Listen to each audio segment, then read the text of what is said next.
So hello and good evening viewers. A very warm welcome to Have Your Say Club Show Tete a Tete, a talk show of our club members. Our today's guest is a very new addition to our club. He is a consultant by profession and is helping entrepreneurs in our state from startup to scale up. Mr. Rahul Singh. Rahul, a very good evening and welcome to the show. Thank you, Vidit. It's an honor and a pleasure to be here, and also happy to join the community as well. Yes, our pleasure as well, Rahul. So, as you are a recent joinee in our club, I would request, like, if you could introduce yourself so that we get to know more about you, your education, profession, experience. Sure. So my name is Rahul Singh. I'm currently working as a consultant with KPMG Advisory Services. The vertical that I represent is infrastructure, government, and healthcare, which is in short known as IGH. Have been in the consulting domain for around 2-3 years now. My most recent education was post graduation in global business management. And since my graduation days, research and doing analysis and coming out with some outcomes of, number crunching is something which I enjoyed. And that was fortunately my first job as well. I joined a media agency which was having Hutchison HR as its client. So I was there as a telecom analyst, reading a lot about what the Indian telecom industry was doing in those days. Um, and slowly, as I moved ahead in my career, I got more involved into the technology domain. So be it ICT, be it business research, or be it pure technology. So that has been my domain. In 2013, my career took a major shift because I was not excited just by doing the research work because there was no outcome that I could see of the work that I am doing. So we used to prepare reports and we used to submit it to our clients, and that's it. Never got to see how the client is using the work that we have been doing or I was doing in particular. So in 2013, I joined an industry association, which is known as MATE.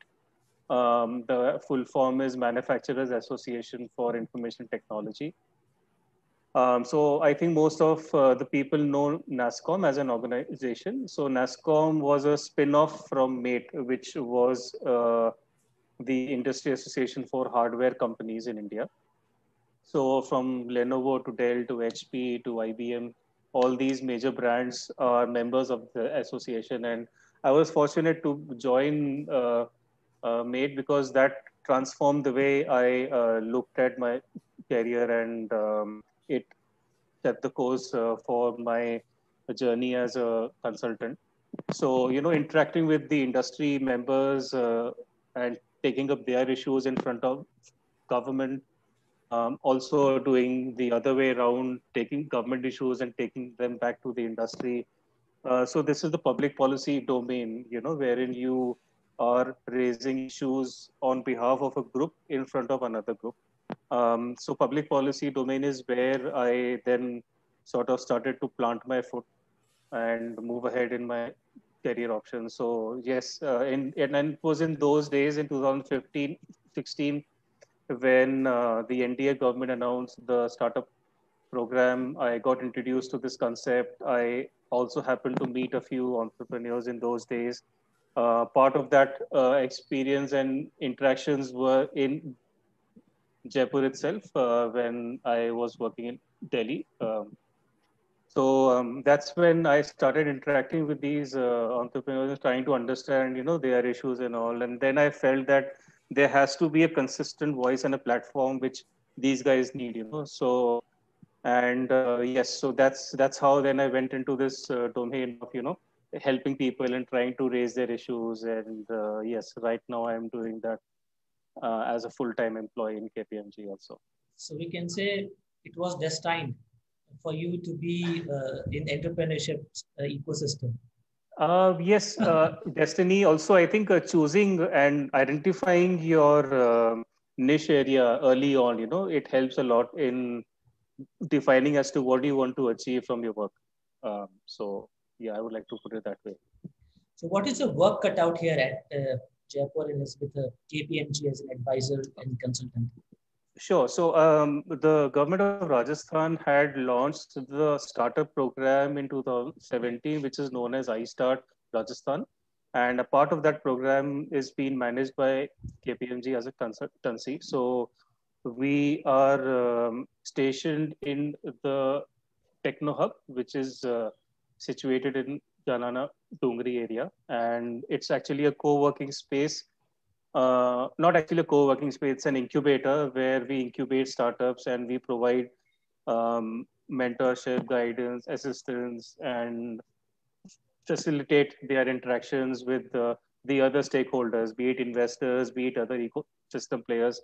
So doing whatever it takes to keep the ecosystem intact and also help it drive across the state.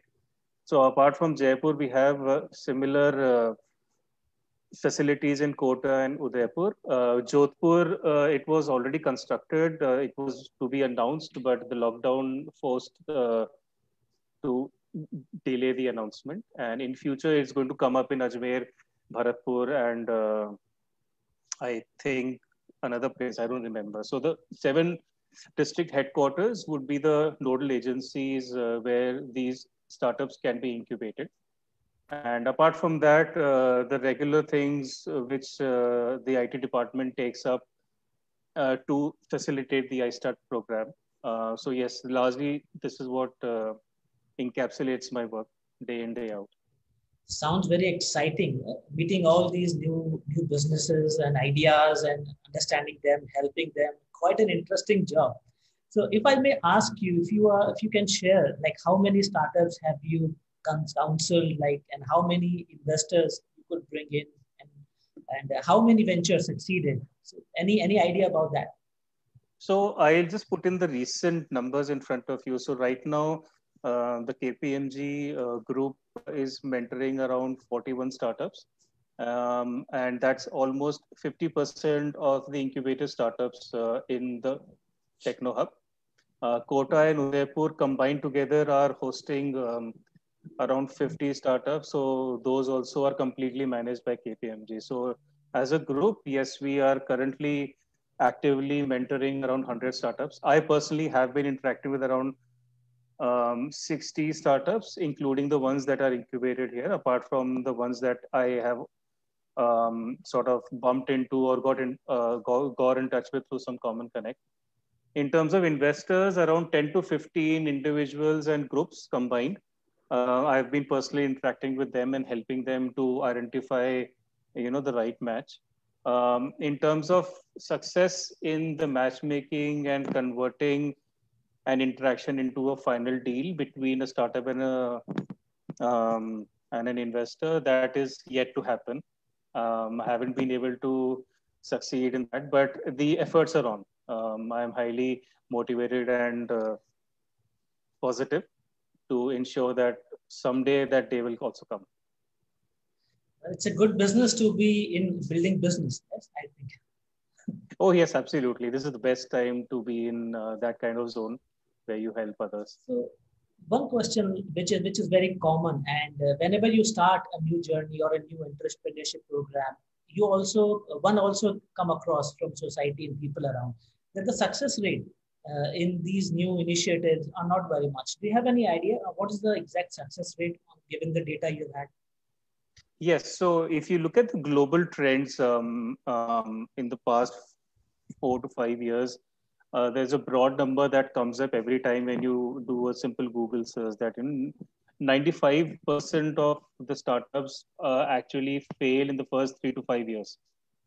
And it's not because of inefficiency or it's not fault of anybody, but there are various factors that are involved. So there's a very popular website known as CB Insights, which keeps on putting out certain statistics around entrepreneurship and startup ecosystem. So they have actually listed the top 20 reasons as to why this number is so high.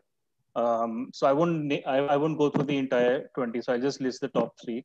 So the very first reason is that whatever concept or the business idea a founder thinks of, it's actually way ahead of its time. though the technology and the domains are available to build it, but the consumption or the demand is not there. So that's the number one reason. Number two reason is on the finance part, because most of these people are either young or they don't have exposure to the financial management aspect of a business venture. So they actually run out of cash. That's number two, and number three is not having the right team, which it's very unfortunate. People are highly motivated on the product, on the service, on raising funds and money to run the business, but having not having the right team is something which is missed out by most of them, and that is very, very crucial, because in the initial stages you need the right set of people to drive the startup and to take it to the next level. So yeah, these are the top three reasons as to why there's a high failure rate of startups across the world. All right. Rahul, if I ask from a founder of a startup point of view, the first two reasons that you gave, this is something which is an influence of the founder, because he must have done some kind of groundwork before launching a product and whether the market is right or not. Plus cash flow analysis he also can do, because that is something which is in his hand. But getting a good team is a challenge that the founder always come across, because they may feel that all the good people are already employed with brilliant companies like KPMGs and other big corporates. So where to get the good people from in order to build a good team? So I think there are various examples, and if you look at how some of the good startups have formed, so one very prominent way to find the right team is to just look around you. So if you're already employed in a company but you want to pursue your entrepreneurial journey, you sort of just look around and you may find some people who would be interested to work along with you. So initially it may be a side hustle, but once it takes a shape, then you actually combine together. Um, so the example I would like to quote here is of Udaan, which is a very popular startup that has come up in the recent 2 to 3 years. And the first time founders were all employees of Flipkart. So they left their jobs in Flipkart, formed their own team, and then they started off. So that's one way to do it. The other way is to just keep building your network, just keep interacting with people around you. You never know when you bump into a person who can match your intellect, or if not the intellect, at least your attitude or your personality. So these are very, very common traits which are hard to find, and you just keep meeting people, keep interacting, be part of communities. Of like-minded individuals, so the hunt becomes much easier. It won't be easy, but it becomes a little less stressful. Yes, the importance you highlighted of having a good team, it reminds me of a mastermind, like a term which is quoted by Napoleon Hill in his book Think and Grow Rich. In that book, Napoleon Hill talks about the success and how success is linked to having a good team, which he termed as a mastermind of people. So yes. I think that is indeed very critical for a startup yes. to succeed. Yes. So yes. My next question, Rahul, is from an investor point of view. Like, for example, I am an investor and I have a money, but at times what happens, these ideas doesn't excite me and doesn't convince me as a viable proposition. So what an investor look for in a startup before he decides to put in his money? So I think the very first factor that would excite any investor for that matter is to have the foresight and vision to understand that the business would multiply the money. That's the very objective why any investor would be interested to invest in any kind of opportunity. More than that, it's so if I look at most of the startups, so they are mostly in the early stage or even in the ideation stage. So they have not even built the entire product. They have not even launched themselves in the market. So how do you ensure as an investor that you put in your money on that? So it's mostly about the way a founder converses with the investor, how the founder is able to deliver the story, how impactful it is, how powerful it is, how motivating it is. And if this conversation reaches to a level where you are able to build trust, and that is the initial factor which any investor would be excited to invest in a startup, because actually there's nothing visible or tangible to see in the initial stage, but it's the individual, it's the founder's storytelling art that would excite the investor and build trust between the two parties. So that is something. So storytelling, the art of communication, that will influence any investor. Correct. Very valid point. In fact, Rahul, generally when we think of doing a business or running a startup, people think of the traditional qualities like mastering the marketing, finance, and maybe human resource. These are the very, what would say, prominent fields. But the art of storytelling, this is something very new which you shared today. And I think learning the art of storytelling can help a founder go a long way. Because if before you venture into the market to sell your product, you need to sell your business also to investors. So that can help. Exactly. Very well said, Rahul. I think we can take a takeaway from this discussion about learning the art of storytelling. My next question to you, Rahul, is often we get into a debate like people talk about like if an employee turns into an employer, that perhaps he has more chances of becoming a successful entrepreneur. Do you subscribe to this ideology?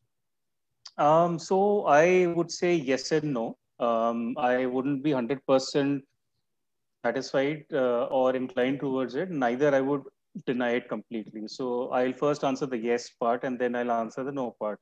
So yes, because if you have certain level of experience and exposure of being an employee or working in a corporate setup, so it inculcates a culture of discipline and work culture in your day-to-day life. So how to manage your work, how do you align your day so that you are more productive. So you have a certain way of approaching things. So these are some of the skill sets that you acquire when you are an employee, if you're a good employee for that matter. And so these are some of the things which obviously help you when you are initially launching your venture, because you would want certain things to be done in the right way. But it's not 100% guarantee that being an employee will increase your chances of becoming a successful entrepreneur, because entrepreneurship is a different ballgame altogether. An employee has this level of satisfaction that during the end of the month or the beginning of the month, there is a certain amount that will be coming into your bank account, which will satisfy your needs. In case of entrepreneurship, that's not the case. You actually have to work towards not just for yourself, but you need to pay your team also. So that mindset, that skill set of running a venture and staying on top of most of the important things in any business venture, that is something which an employee is not exposed to at all. So I hope I'm being able to balance out my answers.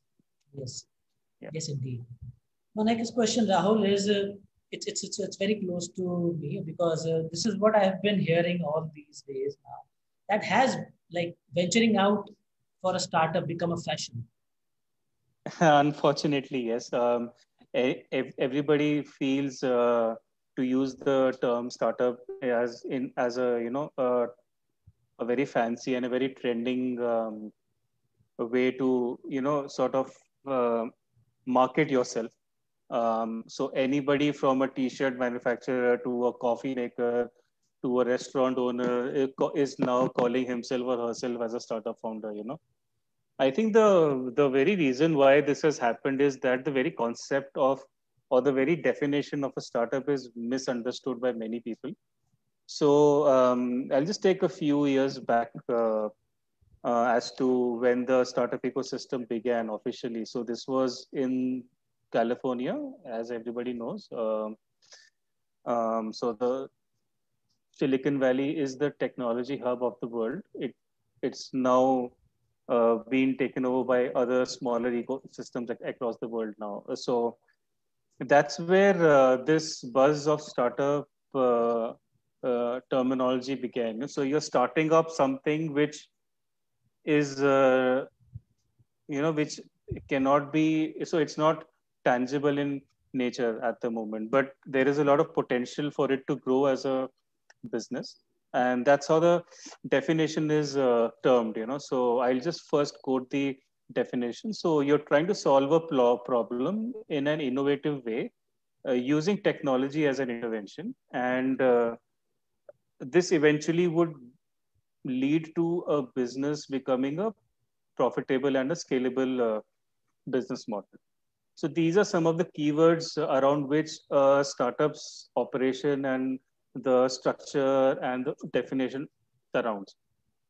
But I think it has taken it has evolved and turned into something very vague, especially for India. If I may put it that way, because the government of India's policy, the startup policy itself, defines any business that is earning a revenue of less than 100 crores is under the age of 10 years since it began its operation. So these are the two very bases on which any business can be termed as a startup. But the other factors of having innovation or solving a problem or developing a innovative solution to solve a problem and which is also scalable, all these points are completely missed. And that's why you have this a notion of anybody and everybody calling themselves a startup founder. So this is a mindset issue, and this is a fundamental problem with the way in which people pursue it. And we don't understand what the terminology exactly means before we use it. So perhaps definition of startup should be more clear in the minds of those at least who are using it, so that a correct connotation can go and there is no misinterpretation.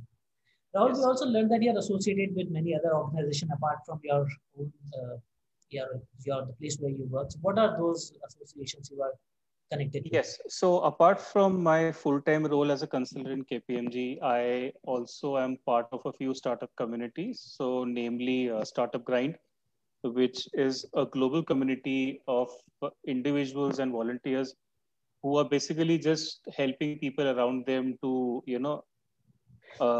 build their startups or just take up the journey of entrepreneurship. So it's a volunteer organization currently active in around 750 cities across the world. So that's one community I'm part of. Shifting the focus back to India, there is another community of startup known as Push Start.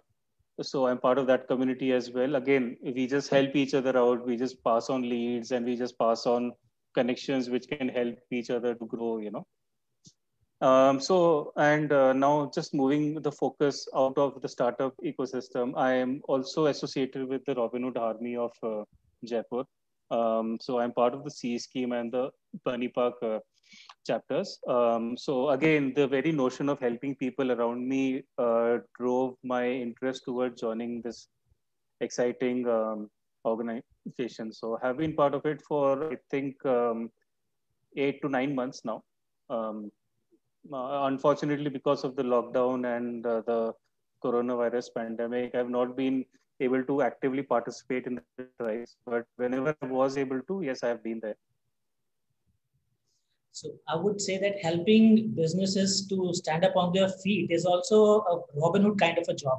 So though you are part of a Robin Hood and you are doing a Robin Hood-like job in helping enterprise stand up on their feet. So congratulations to you. Thank you so much. Before we conclude our today's interaction, any message you want to share? So I think the message that I want to pass on to the members of HYS is that, if you want the world around you to change, so be that change first. Charity begins at home, and the change that you want to see is much easier to pass on if you are able to, showcase it, if you are able to present that change within yourself, the journey becomes much more easier and much more convincing for the others to follow what you're saying. So I think if you want to help people around you, just start doing it without the intention of marketing yourself, or personally showing people around you that you are a person that is doing so much. Just let it be, just let it happen naturally, and that's the true impact that you will then try to pass on to the to others. So that is one message that I'd like to pass on through this conversation of ours. Thank you so much, Rahul. And what a noble message to conclude the entire conversation. It was a pleasure having you on our show, Rahul. And I think we learned a lot from your insight into this expertise area of yours of building up businesses and knowing what the different stakeholders in business think, like be it investor or a founder. And I think it's going to help us and those who are watching and to get some kind of a clarity on what the startup is and how things should be done. Thank you so much, Rahul, for taking our time on today's evening and for joining us and sharing your insight and thoughts on our forum.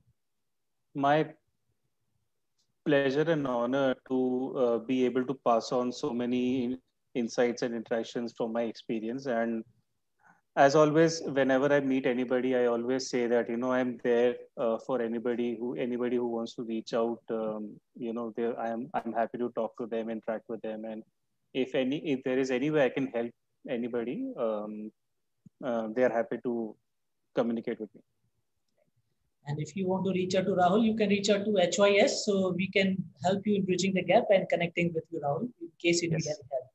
Sure, absolutely. So thank you so much, viewers, for watching our today's show of Tete a Tete with Mr. Rahul Singh. Next Thursday, we'll be back again with another member of our club with new interesting topics to help you, to entertain you with certain takeaways. Till then, stay home, stay safe, take care. Bye-bye.